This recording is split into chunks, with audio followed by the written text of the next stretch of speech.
Salut à tous, c'est Delphine et vous êtes sur ma chaîne DadAddict. On se retrouve aujourd'hui pour une vidéo un petit peu particulière, une vidéo entre guillemets story time, puisque je vais vous parler de ce qui s'est passé avec Lumina la semaine dernière. Ceux qui sont sur Instagram sont déjà un petit peu au courant, ils savent que il y a eu un petit souci, ils savent pas exactement quoi, donc c'est l'objet vraiment de cette vidéo aujourd'hui. J'espère que vous êtes bien assis parce qu'il y en a pour un petit moment, le temps que je vous explique tout ce patatras, parce que quand même c'était un peu des péripéties, c'était long. C'est parti.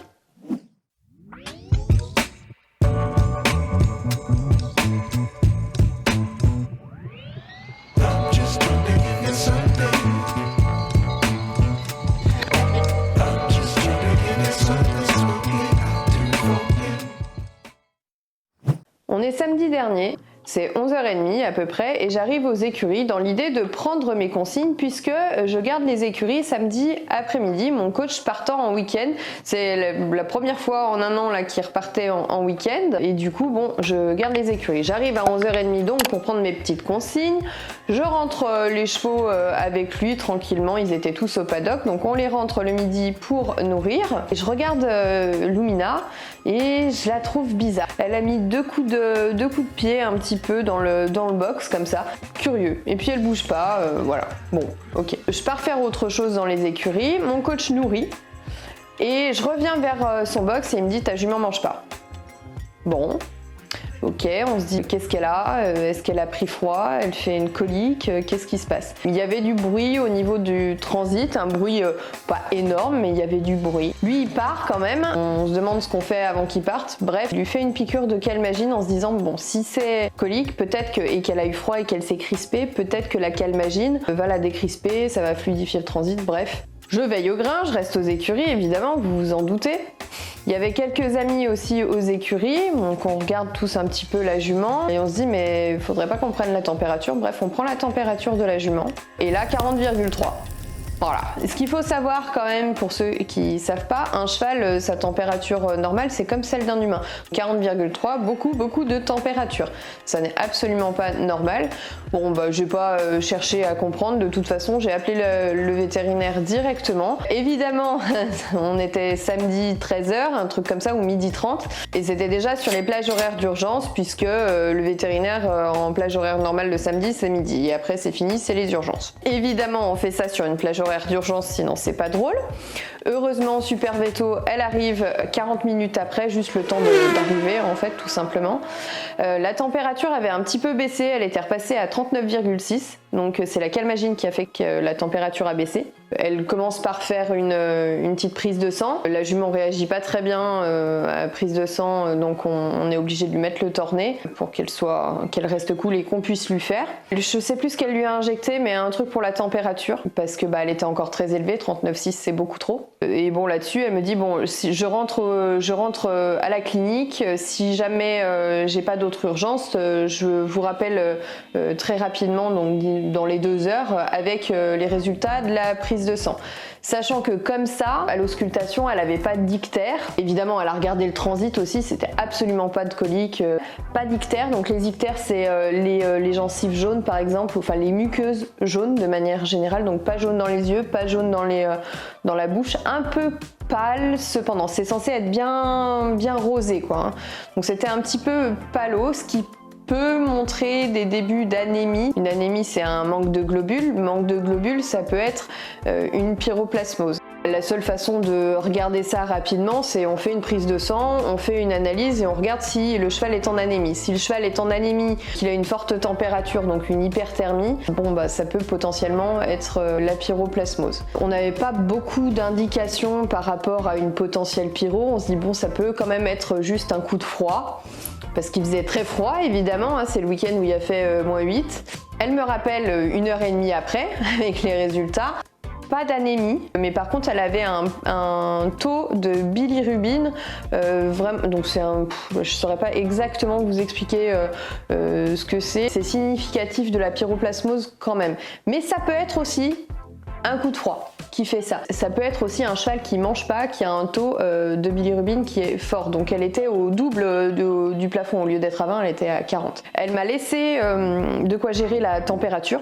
donc avec ce qu'on appelle un inflacam, c'est un anti-inflammatoire tout simplement. Le soir évidemment c'est comme les gamins, hein, les poneys, ça fait de la température le soir quand il n'y a plus personne. Je suis restée évidemment toute la journée avec elle.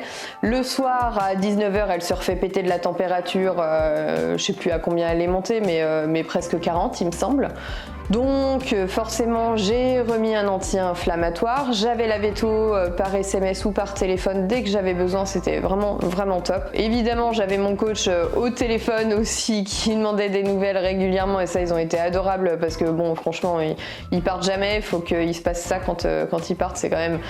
Enfin de toute façon c'est tout le temps comme ça mais c'est pénible. Avec mon conjoint, on est repassé plusieurs fois dans la soirée. Évidemment, j'ai donné le foin, nourri les chevaux, etc. Bref, c'était quand même pas de tout repos. Cette histoire est assez stressante. Je pense que ma dernière ronde le soir, ça devait être à 1h du matin. Évidemment, je prenais la température à chaque fois. Et on a dû remettre, je crois, un anti-inflammatoire très tard, vers minuit, 1h ou un truc comme ça. Normalement, c'est 1 par jour. Mais là, elle était tellement haut en température qu'on était obligé de faire quelque chose.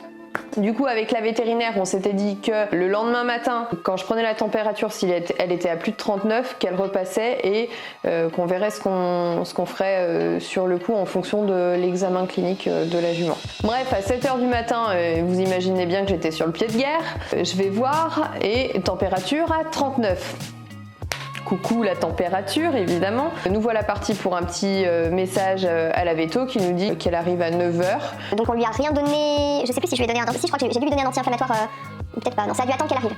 Donc on attend qu'elle arrive. Évidemment quand elle est arrivée, pareil, même température 39 et des poussières. Et là on choisit si on fait le traitement pour la pyroplasmose ou pas, sachant que on n'avait pas les résultats de la pyroplasmose puisqu'on était dimanche, que forcément on a envoyé les prélèvements de sang au labo pour faire un test PCR. C'est la seule façon de savoir s'il y a pyroplasmose ou pas et laquelle et la concentration de pyroplasme dans le sang pour savoir quel traitement exactement on fait. Je pense que je vous ferai une autre vidéo où je vous explique exactement comment ça marche la pyroplasmose et ce que c'est.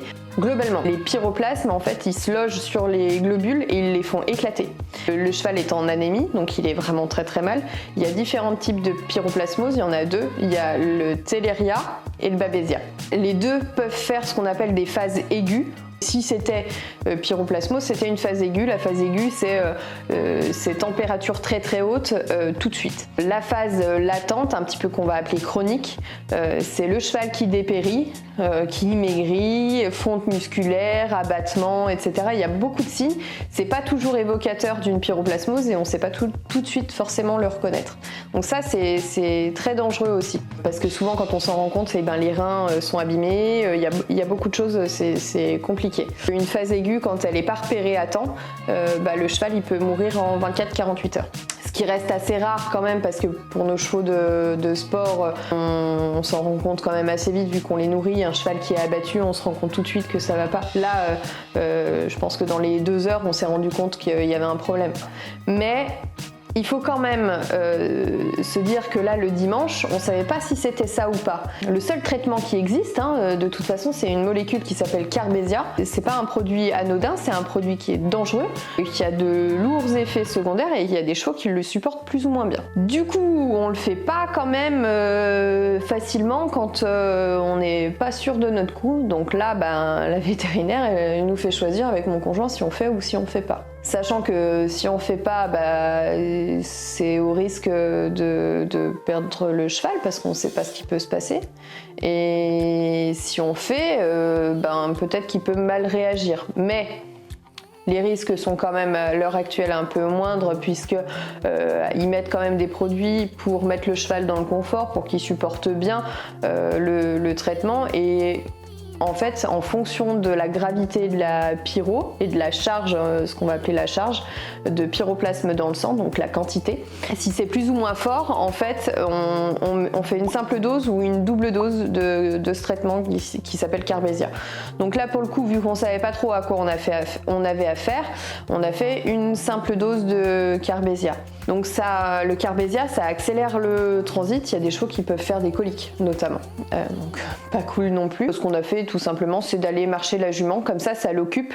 Elle pense pas au fait que ça lui fait peut-être un petit peu mal au ventre, etc. Donc on l'a marché, on est allé la promener dehors 2 heures. Ce qu'il faut aussi savoir, c'est que globalement, quand le Carbésia, quand il y a un problème avec le Carbésia, déjà dans le quart d'heure qui suit, en général, ça se passe déjà pas bien. Quand on a passé les 2 heures, on est quand même relativement tranquille, même si le cheval il est pas super confortable. La jument l'après-midi a la fièvre qui est vraiment bien retombée, elle avait plus de température, donc ça c'était vraiment cool.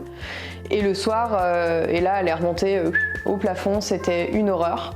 Je sais pas, 40,5, quelque chose comme ça.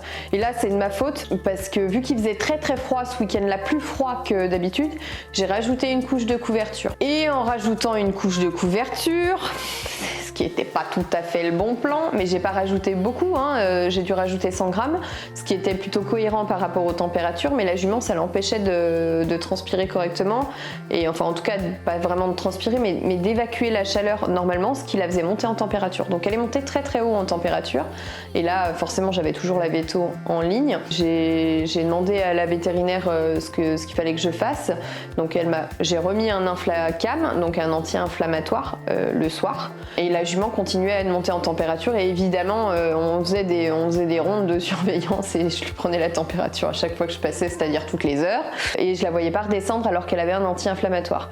Et elle me dit mais il faut la découvrir, donc pas la découvrir complètement avec les températures qui faisaient, vous vous doutez bien, mais enlever celle que j'avais rajoutée. Elle n'a pas fait redescendre la température tout de suite, mais un petit peu après, 2 heures après, elle était déjà bien redescendue, donc j'ai pu dormir un peu entre guillemets sereinement. Le lundi, pas trop de température, ça a attendu jusqu'à midi pour qu'on donne un anti-inflammatoire. À midi, elle a commencé à remonter en température, donc bon, c'est bien. Et on en a pas redonné le mardi, ça allait.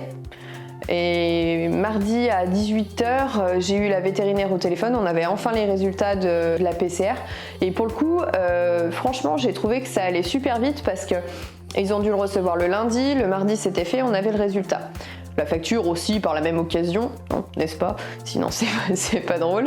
Du coup ça je l'ai eu le mardi, alors que je me souviens il y a 6 ans pour mon premier cheval, 15 jours pour avoir le résultat du PCR, ça sert, autant vous dire que ça sert à rien du tout, parce qu'on n'attend pas 15 jours pour traiter le cheval, donc bon, inutile. Résultat du PCR positif à la pyroplasmose, donc le téléria, la plus grave, forcément sinon c'est pas drôle. Alors elle est revenue mercredi matin à 9h pour faire la piqûre de Carbésia. On a tout de suite mis le torné à la jument pour pas qu'elle se fâche. Et donc elle a fait les intraveineuses avec les produits qui permettent de mettre le cheval dans le confort en intraveineuse avec le torné, et on a enlevé le torné, on a pu piquer tranquillement la jument en intramusculaire pour le Carbésia, et là on a fait double dose. Donc parce que forcément avec les résultats de la veille, on savait que là c'est 3 doubles doses de Carbésia. Donc en fait, par contre, on n'en aura pas fait vraiment 3. On a fait une simple dose le dimanche, on a fait une double dose le mercredi et une double dose vendredi. On les a fait après à 2 jours d'intervalle pour laisser le temps à la jument de se reposer. Évidemment, mercredi à 9h, on était là pour les piqûres. On est allé promener la jument, donc c'est pour ça que en fait, ceux qui nous suivent sur Instagram, vous l'avez beaucoup vu marcher, se balader la semaine dernière, parce que c'est tout ce qu'on pouvait faire et que c'est ce qu'il fallait faire pour la mettre vraiment dans le confort et essayer de l'occuper pendant qu'elle avait le ventre qui la bricolait un petit peu. Ça s'est bien passé, franchement, ça s'est vraiment bien passé. Le vendredi, évidemment, on a remis ça. Alors on a piqué, je crois que c'était plus vers les midis, il me semble. Et ça s'est bien passé aussi. Elle avait parfaite température entre les deux, donc tout va bien. C'est juste qu'on fait le traitement jusqu'au bout pour évacuer pour exterminer entre guillemets les pyroplasmes. Les pyroplasmes, ce qu'il faut savoir, c'est qu'ils viennent se loger dans des organes, et quand le cheval va vraiment puiser dans ses réserves, plus tard, faudra vraiment faire attention. Par exemple, je crois qu'ils se mettent dans la rate, par exemple, et quand il y a des gros coups de froid comme il y a eu à ce moment-là, quand il y a des gros coups de froid et que le cheval il vient vraiment puiser dans ses réserves ou qu'il est un petit peu fragilisé parce qu'il a eu froid, ou qu'il y a des gros efforts en termes de travail, des choses comme ça, eh bien ça peut faire ressortir la pyroplasmose chronique. Donc après il y a pas mal de choses à faire, typiquement des petites cures pour l'immunité, enfin voilà. Donc là, ça fait 3 jours qu'elle a eu sa dernière piqûre. Nous sommes lundi, le jour où on tourne cette vidéo. Et c'est vendredi dernier qu'elle a eu donc sa piqûre. Là, ça fait 3 jours que elle se repose. Elle va au paddock. Donc ça c'est plutôt cool. Elle est très contente d'aller au paddock et elle fait que des conneries, hein, évidemment. Elle fait que des bêtises. Elle est plutôt en forme. Par contre, on voit bien qu'elle est un petit peu raide au niveau des membres, etc. Ce que j'ai fait toute la semaine pour l'aider aussi, c'est je l'ai beaucoup massé. Je l'ai massé avec de l'arnica de chez Michel Vaillant d'ailleurs. J'aime bien ce truc-là. Il est vraiment efficace et j'en mets un peu sur moi d'ailleurs. Je pense que ça lui a fait vraiment du bien et notamment au niveau de l'encolure. Mon ancien cheval, il avait fait des œdèmes avec le Carbésia parce que c'est vraiment un produit qui leur fait mal même quand on l'injecte. Et lui, il avait fait de grosses réactions et elle, pas du tout. Mais tout de suite après, enfin, allez, 1h30 après, je lui faisais un massage à l'arnica au niveau de l'encolure, là où elle avait été piquée. Et du coup, elle a rien du tout, donc ça c'est bien. Par contre, je trouve que le poil est piqué, donc il est pas très joli. Et ça, je sais que c'est la pyro qui fait ça. La pyro et le Carbésia. Hein. On va la laisser, je pense. De toute façon, c'est elle qui va nous dire, hein, mais on va la laisser au moins encore une semaine, 10 jours au repos. À voir comment elle est, comment elle se déplace. Hein. Si évidemment on voit qu'elle est tout feu tout flamme et que tout va bien, qu'elle est flexible, etc. Oui, je pense qu'on se remettra à cheval. Par contre, voilà, si dans 10 jours on voit qu'elle est toujours un petit peu mal à droite, à gauche, courbatue, etc. C'est des gros traitements qui sont lourds. Je pense qu'il faut juste écouter le cheval et puis de toute façon il n'y a pas d'urgence, on est en plein hiver.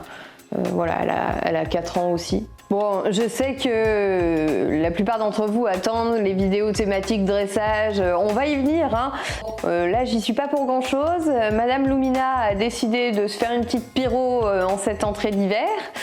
Voilà, donc les vidéos de dressage vont venir, mais là c'était quand même l'opportunité, enfin l'occasion de parler de ça, sachant que c'est une maladie quand même qui est très connue par les propriétaires de chevaux.